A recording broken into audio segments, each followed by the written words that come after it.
తమిళనాడు ఎంత దారుణంగా ఉందో మీరే చూడండి. అంటే నేను తొక్కిసలాట గురించి మాట్లాడటం లేదు, మన తెలుగువారైనటువంటి ఇద్దరు యువతుల మీద జరిగినటువంటి అత్యాచారం గురించి మాట్లాడుతున్నాను. అది కూడా పోలీసులు అత్యాచారం చేశారు. ఎంత దరిద్రంగా దారుణంగా ఉన్నారో చూడండి. రక్షించాల్సినటువంటి రక్షక భటులే రాక్షస భటులు అయ్యారంటే వాళ్ళని ఏమనాలి?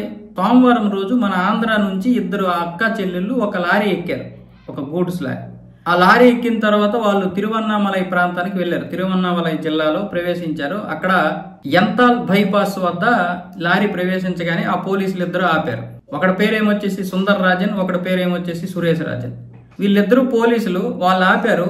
ఆ యువతలిద్దరిని కిందకి దింపారు, చెక్ చేశారు, ఎక్కడి నుండి వస్తున్నారు అన్నారు, వాళ్ళ విషయాలన్నీ చెప్పారు.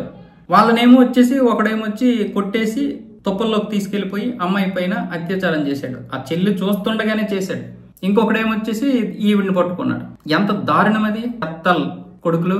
దీనివల్ల ఏం జరుగుతుంది అసలు తమిళనాడు? తెలుగువారంటేనే అక్కడ కొంచెం ఒక ఇది, ఈ మధ్య కొంచెం కోపాలు పెరిగిపోతున్నాయి తెలుగువారంటే. అరే మనకు అలాంటిది ఏమి లేదు. తమిళవాడ, కర్ణాటక, కేరళ అలాంటిది ఏమి లేదు మనకి. ఎందుకంటే మనందరం దేశం, మనదందరం భారతదేశం.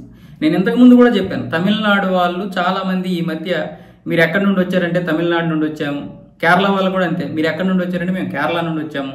కొంతమంది అయితే కేరళ దేశం నుండి వచ్చామని చెప్తున్నారంట. బయట యమను, ఖతరు, కువైట్ ఇలాంటి దేశాలు వెళ్తారు కదా, మేము కేరళ దేశం నుండి వచ్చామని చెప్తున్నారంట వాళ్ళు. ఇలా ఉంటుంది పరిస్థితి. తమిళనాడు ఇప్పుడు అలాగే తయారయ్యారు, కేరళ వాళ్ళలాగే.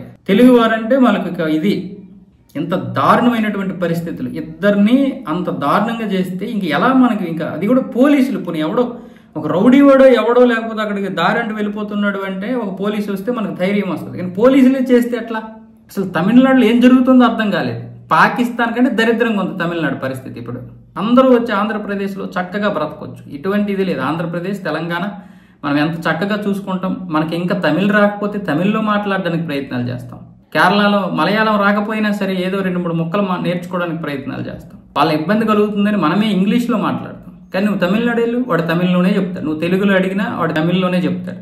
కేరళ వెళ్ళు, నువ్వేం చెప్పినా సరే ఒకటి ఇంగ్లీష్ మాట్లాడతారు లేదా మలయాళం మాట్లాడతారు. కానీ ఈ తమిళనాడు వాళ్ళు మాత్రం నువ్వు ఇన్ని చెప్పు, మరి వాళ్ళు వేర్పాటువాద లక్షణాలు పోవు. ఆ ప్రజల్లో కూడా వేర్పాటువాద లక్షణాలు వీళ్ళు పెంచి పోషిస్తున్నారు. ఇంకా ఈ నాయకులు, పోలీసు వ్యవస్థ, ఈ అధికారులు అందరూ కలిసి ఉండాలి. భాషాభిమానం ఉండాలి, ప్రాంతాభిమానం ఉండాలి. అది ఎంతవరకు ఉండాలో అంతవరకే ఉండాలి. ఎంత దారుణమా!